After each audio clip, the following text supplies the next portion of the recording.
"Wait here," Denise said, her voice unnaturally calm as she unbuckled her seatbelt on the shoulder of Highway 87. "I'll be right back." Those were the last words 8-year-old twins, Caleb and Sophia, heard before their stepmother's silver Honda disappeared into 70-mile-per-hour traffic. Two small children, no water, no shade, no phone. Standing on a burning highway shoulder, watching the only adult in their world shrink to nothing in the distance. Their small hands locked together, because in that moment, each other was all they had left. Highway 87 stretched endlessly in both directions, the afternoon sun beating down on the cracked asphalt as vehicles roared past. Caleb stood frozen on the shoulder, his hand gripping his sister's even tighter as their stepmother's car merged back into traffic. Through the rear window, he could see her shoulders shaking, crying, he thought. But she didn't look back, not even once. "Caleb, why did Mommy leave us here?" He wanted to answer. He wanted to be the big brother who always had the right words, who could make scary things less frightening. But his throat had closed up, and all he could manage was to pull Sophia closer as the wind from passing trucks whipped at their clothes. "She's coming back," he finally whispered, though he wasn't sure if he was trying to convince Sophia or himself. She needs a minute." But deep down, in that place where children store truths too heavy for words, Caleb knew. The fight that morning had been different. The way Denise had packed their bags, while muttering under her breath. The way she'd smiled at them in the rearview mirror. That brittle, fragile smile that never reached her eyes.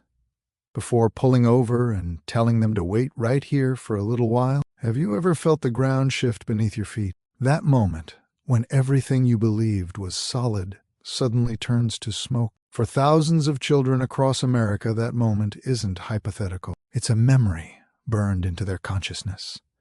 The day a parent's car disappeared into traffic, leaving them standing on the side of a road, in a parking lot, or at a gas station, wondering what they did wrong. This isn't a story about monsters or strangers. This is about something far more devastating.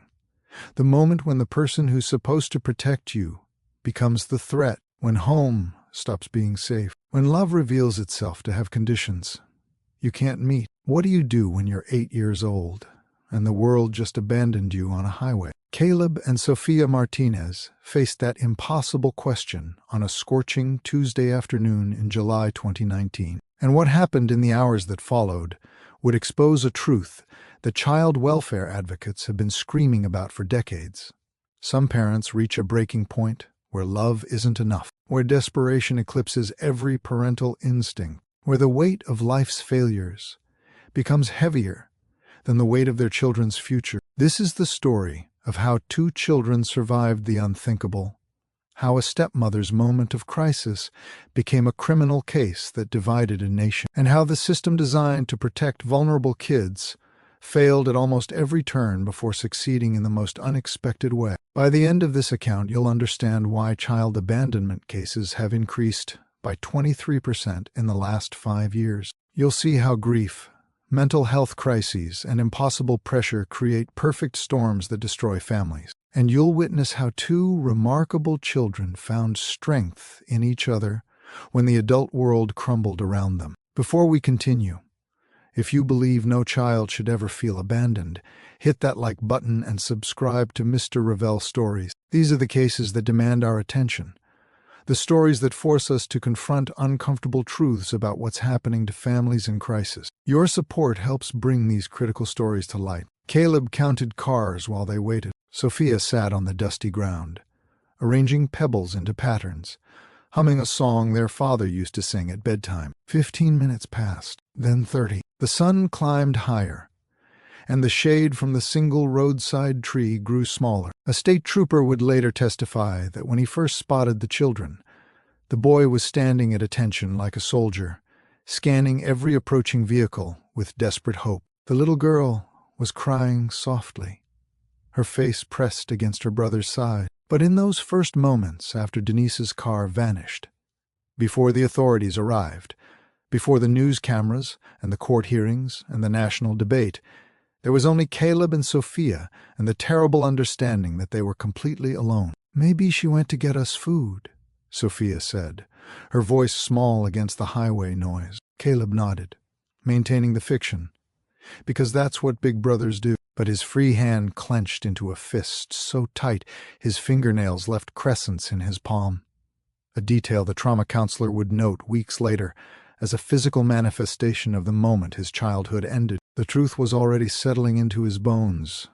Denise hadn't gone for food. She had driven away from the two people who needed her most in the world, leaving them on the side of a highway with nowhere to go and no one to call. And somewhere deep in that silver Honda, accelerating toward a destination even she couldn't name, a stepmother was making the split-second decisions that would define two children's lives and transform her from caregiver to criminal. The question isn't just what happened next. It's how we, as a society, let it happen at all. The first 10 minutes felt like waiting for recess to end. Caleb kept his eyes locked on the horizon where Denise's car had disappeared, convinced that any second now he'd see that familiar silver shape making a U-turn, coming back for them. Sophia had stopped crying and was now collecting bottle caps scattered along the shoulder, her 8-year-old mind already adapting to their strange new reality. "I found a blue one," she announced, holding it up like treasure. Caleb forced a smile.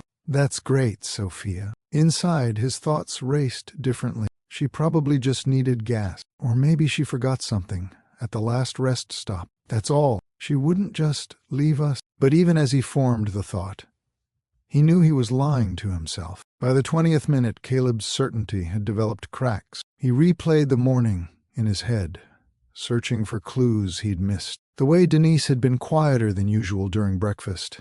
They'd had cereal, the cheap kind in the big bag, because money was tight again. The way she'd packed their clothes without asking what they wanted to bring. The way she'd turned the radio up loud during the drive, drowning out Sophia's questions about where they were going. "Just a little trip," she'd said. "Won't that be nice?" The memory of her voice made Caleb's stomach twist. A semi-truck blasted past, the force of displaced air nearly knocking Sophia over. Caleb grabbed her shoulder, pulling her farther from the road's edge. The driver didn't even glance their way. Just another set of anonymous faces on an endless highway. Nobody stopped. Nobody slowed. Nobody cared. Caleb's mind drifted back 6 months, to the funeral. Grandma Rose had been the glue holding their small family together. She'd lived with them in the cramped 2-bedroom apartment, helping with homework, cooking meals that actually tasted like love, and braiding Sophia's hair every morning. When she died, heart attack, sudden and cruel, something in Denise had shifted in a way that frightened everyone around her. Denise stopped singing, stopped cooking anything beyond frozen dinners, stopped brushing Sophia's hair until the tangles became so bad Caleb had to learn how to do it himself from a YouTube video. "I can't do this," he'd heard her whisper one night through the thin walls. "Mama, I can't do this without you." At the time, Caleb thought she was just sad. Now, standing on this highway shoulder with his sister's hand in his, he understood something darker.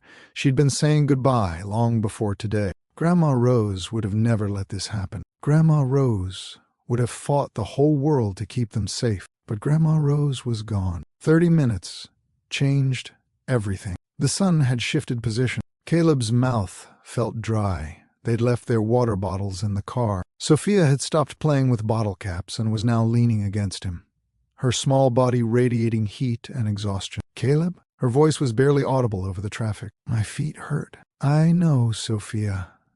Just a little longer. But when is she coming back?" The question hung in the superheated air between them. Caleb opened his mouth, ready to repeat the same comforting lie. But the words wouldn't come. How many times could he promise something he didn't believe? Instead, he said, "I don't know." Sophia looked up at him, her eyes too wise for 8 years old. "Is it because we were bad?" The question shattered something in Caleb's chest. No, Sophia, this isn't our fault." But was he sure? Had they done something wrong? Caleb's thoughts turned against him. Maybe if he'd been better at school. Maybe if he hadn't asked for those new shoes. Maybe if he'd helped more around the house. If he hadn't complained about dinner.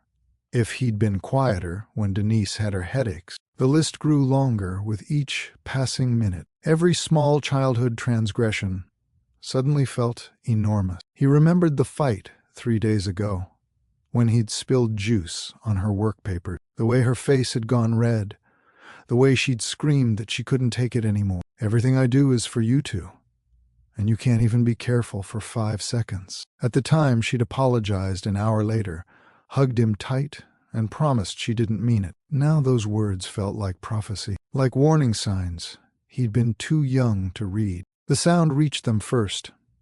An engine that didn't roar like the trucks or whine like the sedans. This was different, deeper, purposeful. Caleb looked up and saw it.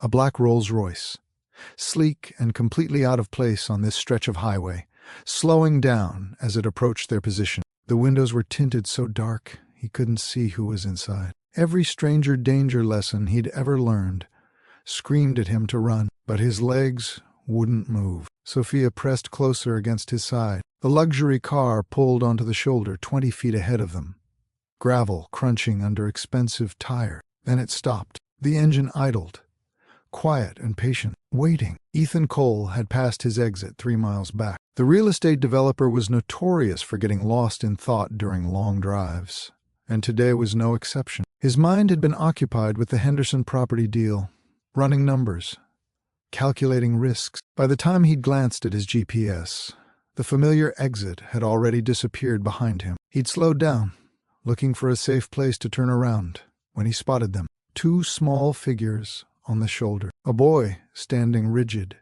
protective. A girl clinging to his side. No adult in sight. Ethan's foot eased off the accelerator instinctively. Something about the scene felt wrong.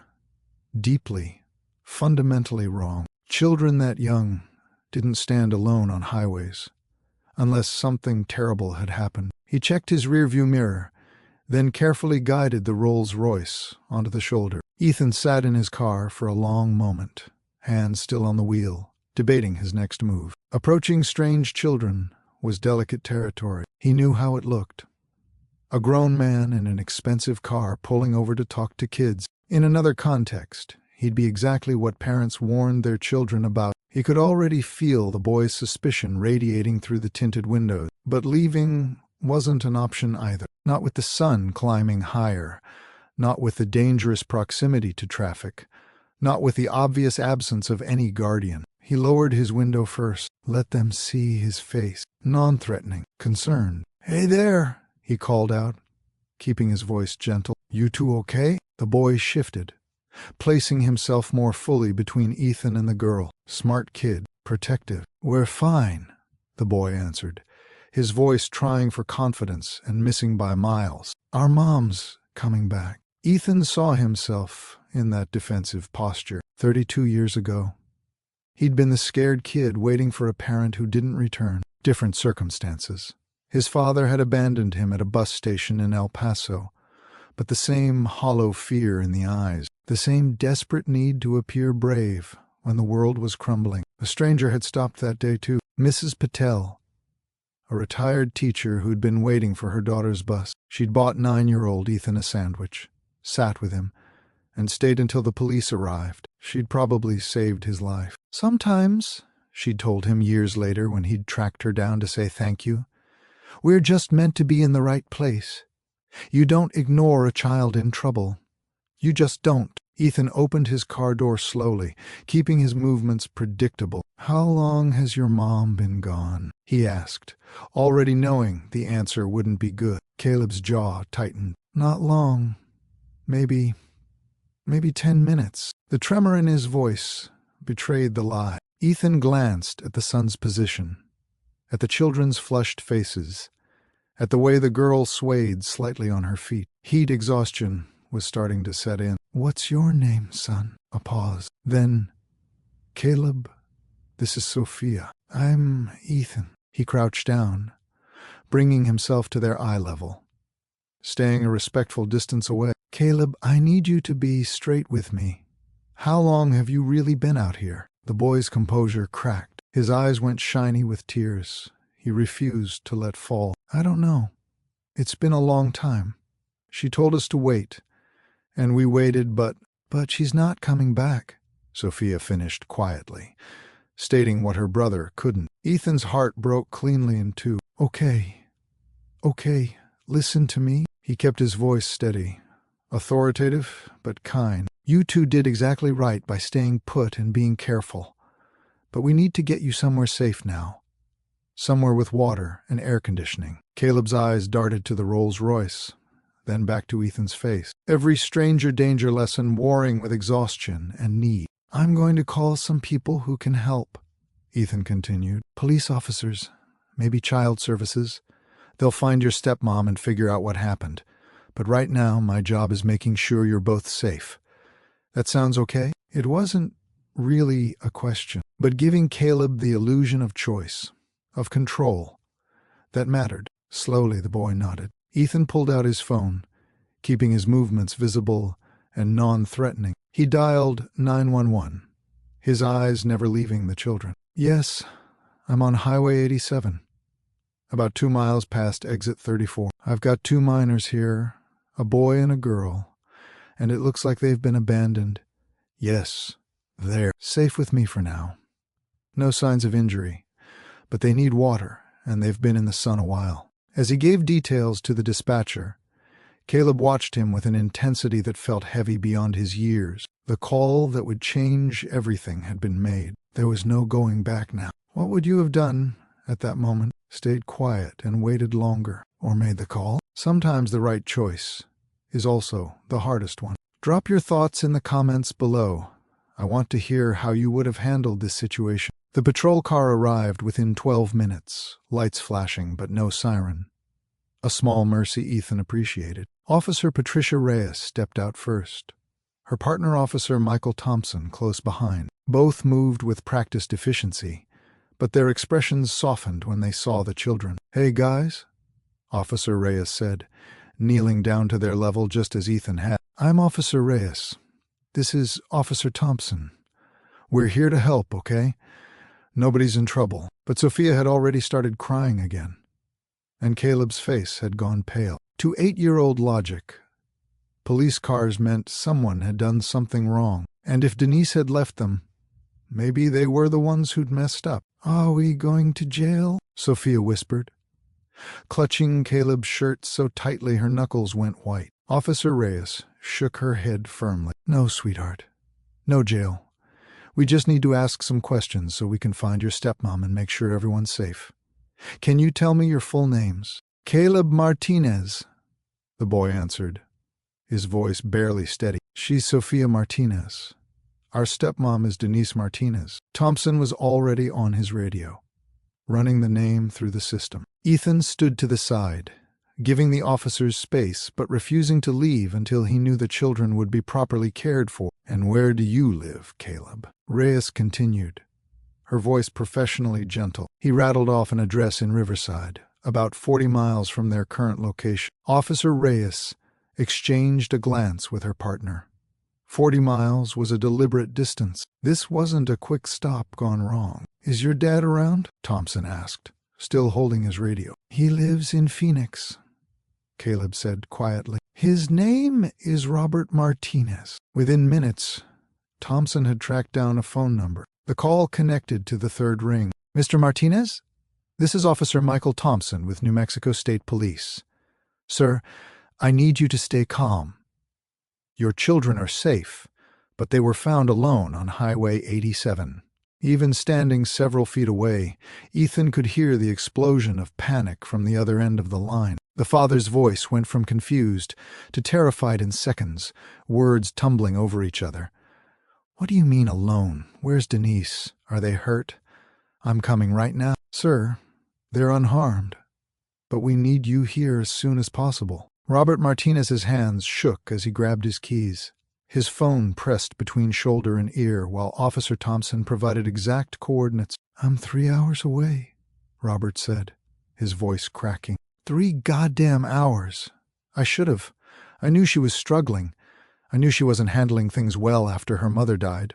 But I thought she'd ask for help if it got that bad. The guilt was already eating him alive. He'd moved to Phoenix for a job promotion 6 months ago. He called the kids twice a week, sent money, and visited once a month. By every measurable standard, he was doing everything right. But no measurable standard had stopped his children from ending up alone on a highway. "Just get here safely, Mr. Martinez.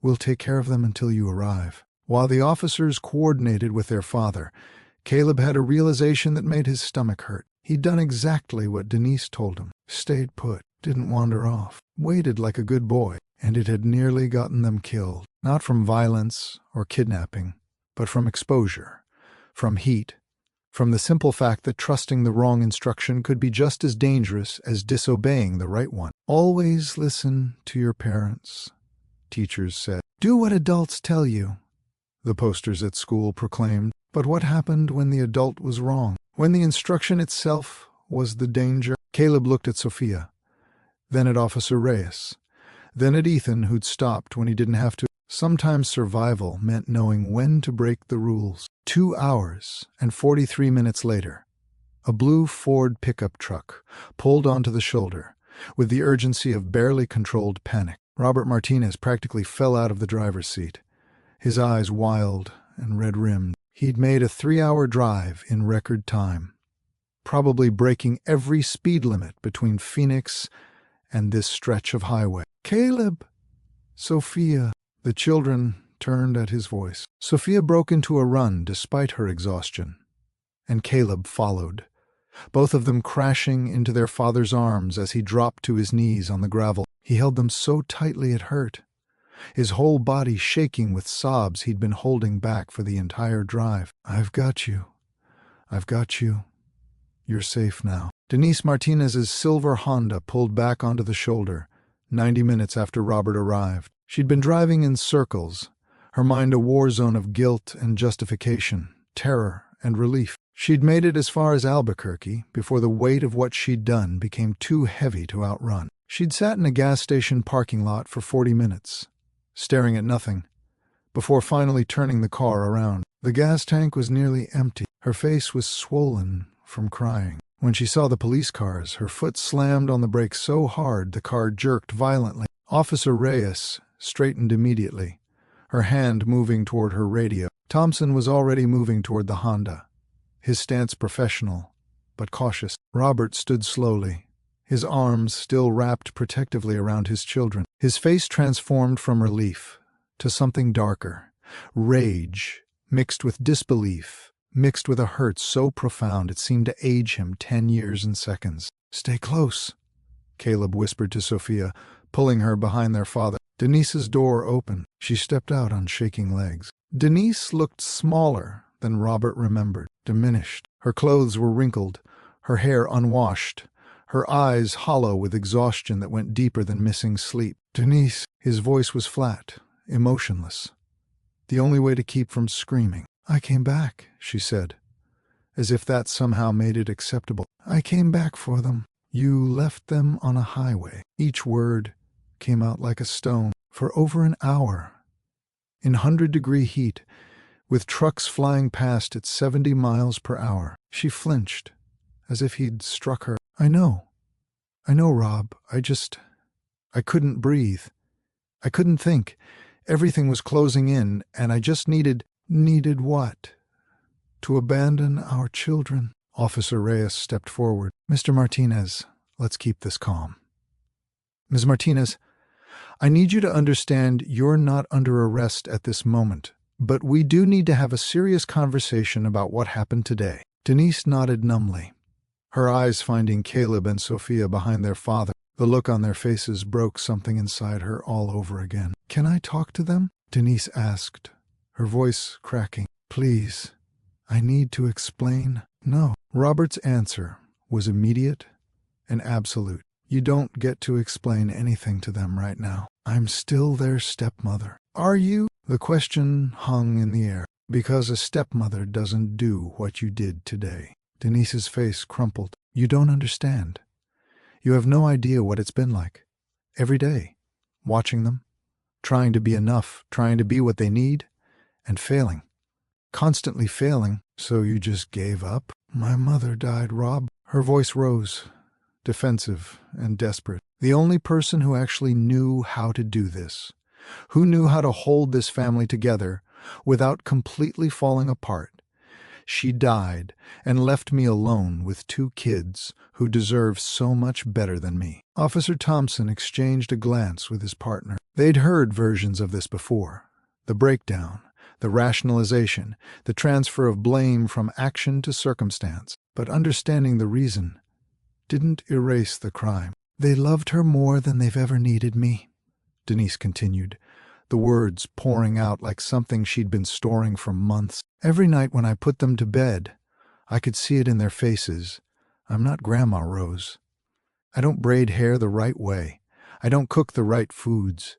I don't sing the right songs. So you thought leaving them on a highway would fix that?" Robert's voice was incredulous. "I thought—" She stopped, pressing her palms against her eyes. "I don't know what I thought.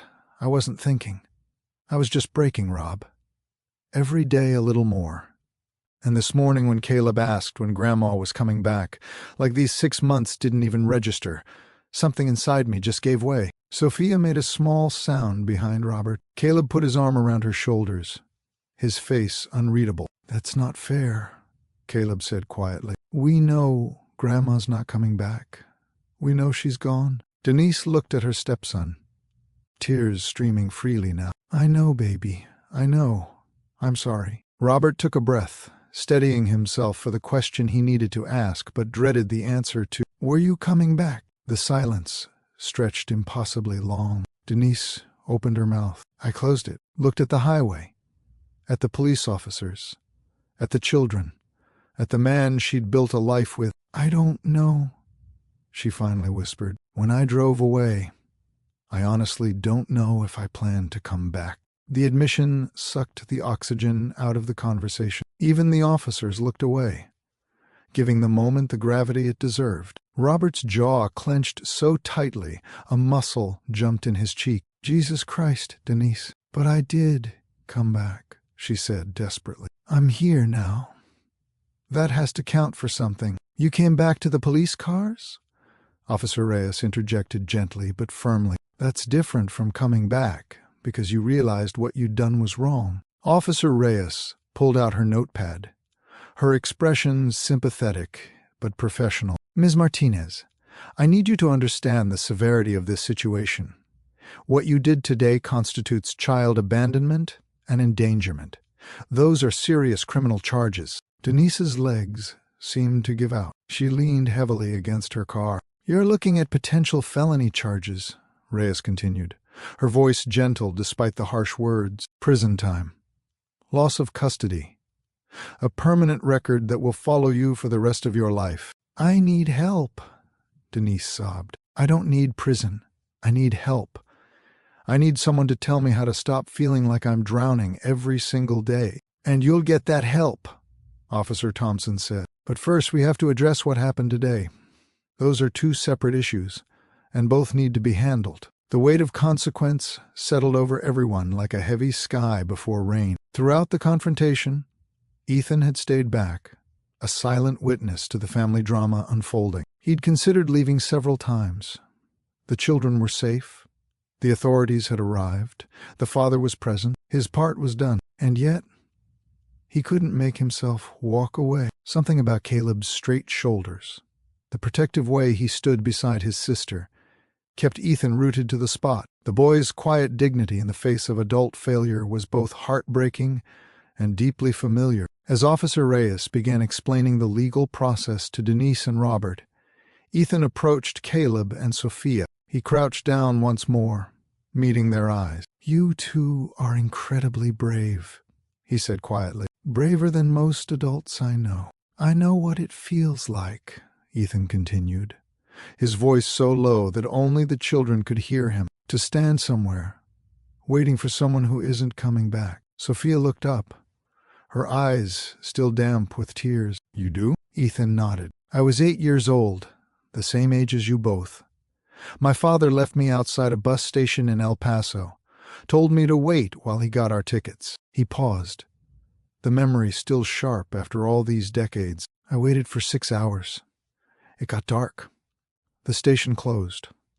I was sitting on the curb, trying not to cry, when this older woman walked by. Did she help you? Sophia asked, leaning forward. She saved me, Ethan answered simply. Her name was Mrs. Patel. Mrs. Patel was supposed to pick up her daughter from the bus that day, Ethan continued, but her daughter had called to say she wasn't coming until the next morning.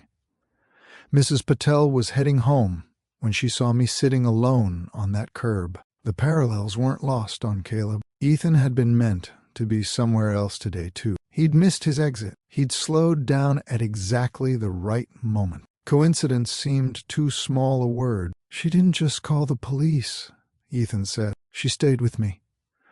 Bought me dinner. Sat beside me until a social worker came. Made sure I was okay. Like you did for us, Caleb said quietly. Ethan nodded, his eyes suddenly shiny. Exactly like that. Life got complicated for a while after that, Ethan continued. I went to foster care, but Mrs. Patel kept checking on me. She came to visit, brought me books, made sure I stayed in school. He smiled slightly. Eventually I got adopted by a good family. I went to college, built my company, but I never forgot her or what she did. You found her again? Caleb asked. Ethan nodded. 20 years later. She said something I've carried with me ever since. That's how the world works. Someone is kind to you, and then you're kind to someone else. It makes a circle. Sophia's brow furrowed. A circle? More like a chain, Caleb said thoughtfully. It keeps going forward. Ethan smiled. Exactly right. Mrs. Patel stopped for me because someone had once stopped for her grandson when he was lost. And today I stopped for you two. Someday, years from now, you'll see someone who needs help, and you'll remember today. And you'll stop. Caleb considered this, his young face solemn with understanding. So we're supposed to do it too. Not because you have to, Ethan said. Because you'll want to. Sophia reached out her small hand and placed it in Ethan's larger one. Thank you for stopping, she whispered. 3 weeks after that afternoon on the highway, Caleb sat in the waiting room of New Horizons Family Services, watching the second hand tick around the clock face. Beside him, Sophia swung her legs and flipped through a dog-eared copy of Highlights magazine, pointing out hidden pictures with determined focus. Their father paced near the reception desk, checking his watch every few minutes. Angela Dominguez, their assigned social worker, emerged from a hallway with a kind smile. We're ready for you all now. The family therapy room looked nothing like the sterile clinical space Caleb had imagined. There were comfortable couches, soft lighting, and a shelf of fidget toys that Sophia immediately gravitated toward. Dr. Peterson, a woman with gray-streaked hair and glasses that magnified her eyes slightly, gestured for them to sit. This is a safe space, she began, her voice calm and assured. Nothing said here leaves this room. We're here to understand, not to judge. Is that clear? Robert nodded stiffly. The children exchanged nervous glances. In a separate therapy room across town, Denise twisted a tissue between her fingers until it shredded. I felt invisible, she admitted to Dr. Carlson, her court-appointed therapist. After Mom died, it was like I disappeared too. I'd wake up, get the kids ready, go to work, make dinner, put them to bed, and then do it all again the next day. Nobody saw me struggling. Nobody asked if I was okay. Dr. Carlson made a note. Did you tell anyone you needed help? Denise shook her head, tears falling. That's the worst part. I didn't. I just kept pretending everything was fine. I kept thinking I could handle it if I just tried harder. Why didn't you reach out to Robert? Pride? Shame? I don't know.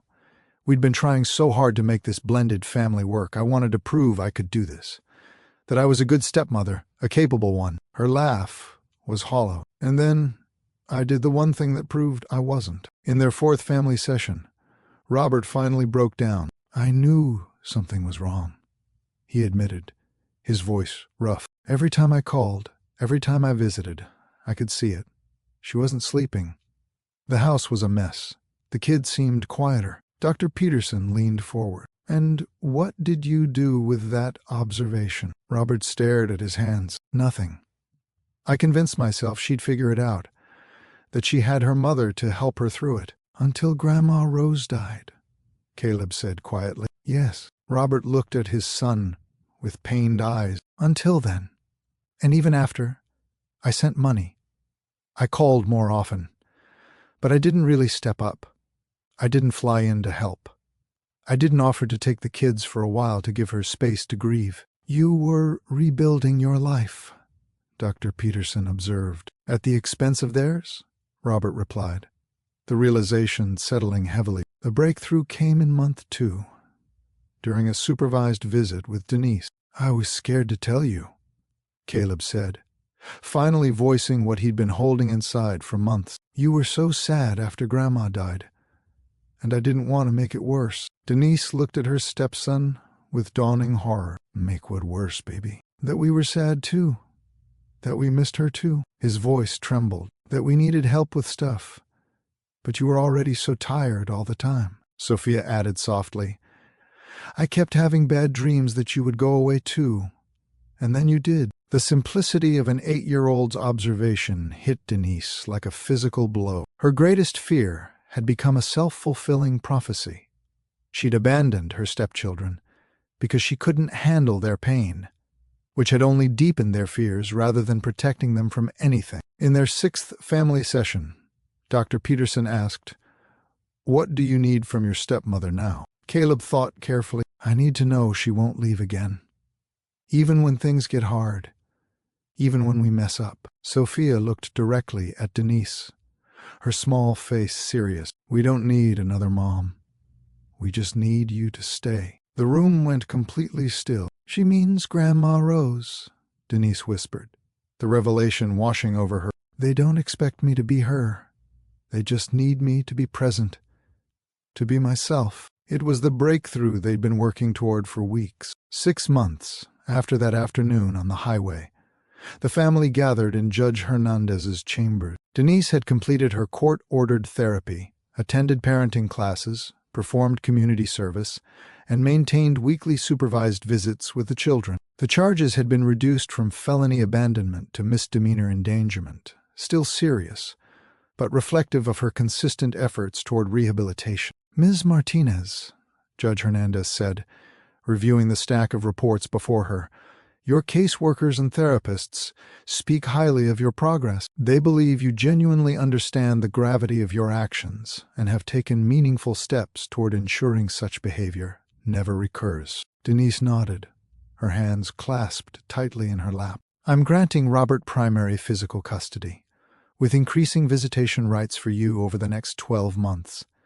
If all continues well, we'll revisit the arrangement for possible joint custody. It wasn't perfect, but it was a beginning. Forgiveness isn't easy. Do you think Denise deserved a second chance? Some would say abandoning your children is unforgivable, while others believe people can genuinely change when they receive the right support. Tell me what you think in the comments below. 1 year later, Caleb stood beside Sophia in the lobby of a sleek glass building in downtown Phoenix, staring up at a bronze plaque that read, The Cole Foundation, Breaking Cycles of Family Crisis since 2011. Ethan Cole waited beside them, hands clasped behind his back. I started this place after finding Mrs. Patel again, he explained as they walked toward the elevator. I realized there were thousands of families like mine, like yours.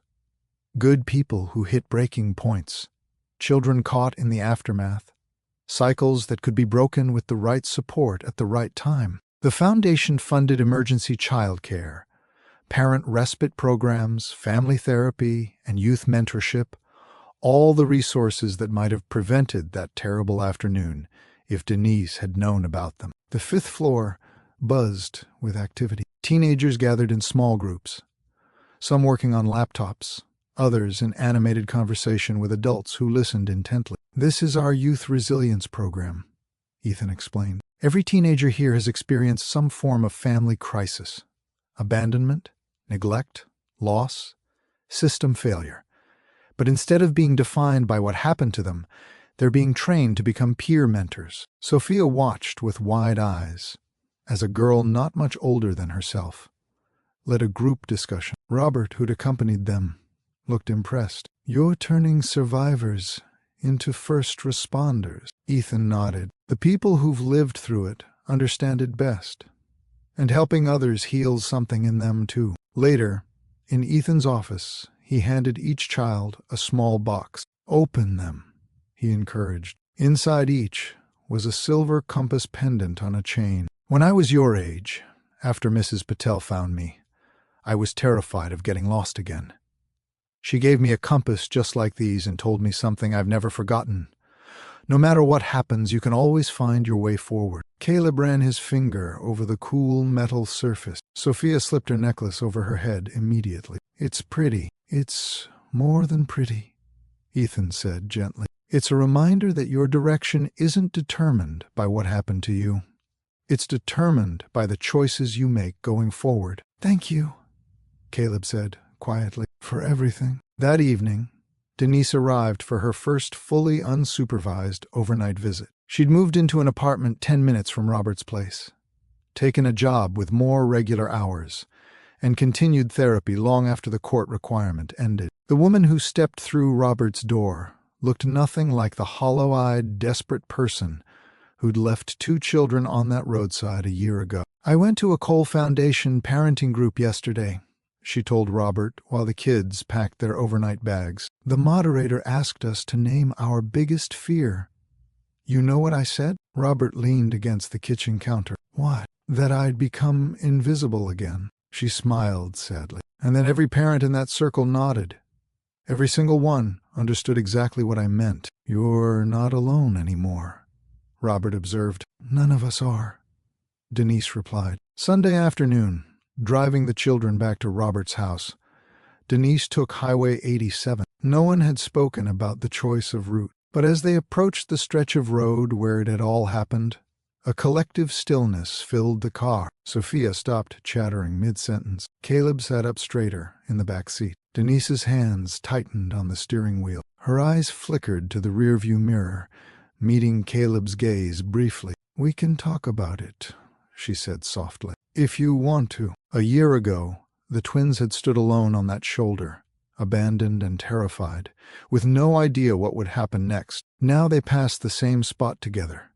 A family fundamentally changed, but still, against all odds, a family. "I'm okay," Caleb said, and for the first time in a long while, he meant it. Back at Robert's house, after Denise had gone, Caleb sat on the front porch steps, his compass pendant catching the late afternoon sunlight. "What are you thinking about?" Robert asked, sitting beside him. Caleb considered the question carefully. "About what Ethan said. About being in the right place at the right time." "He was, wasn't he?" "We all were," Caleb replied. "Even Denise. Even when she did the wrong thing, it put us where we needed to be. For Ethan to find us, for you to come back, for everything to change." Robert put his arm around his son's shoulders. "When did you get so smart?" Caleb smiled slightly. "I notice things now. I pay attention. And that perhaps was the most important lesson of all, that noticing another person's pain might be the very beginning of healing it. If this story moved you, share it with someone who believes kindness still matters. The world needs more people who stop when they see someone in trouble. More people who recognize when others are struggling in silence. Subscribe to Mr. Ravelle Stories for more powerful, true-to-life storytelling that reminds us what it means to be human in both our darkest and brightest moments. Sometimes the road that breaks you becomes the path that saves you, not because of what happened there, but because of who stopped to help you find your way forward.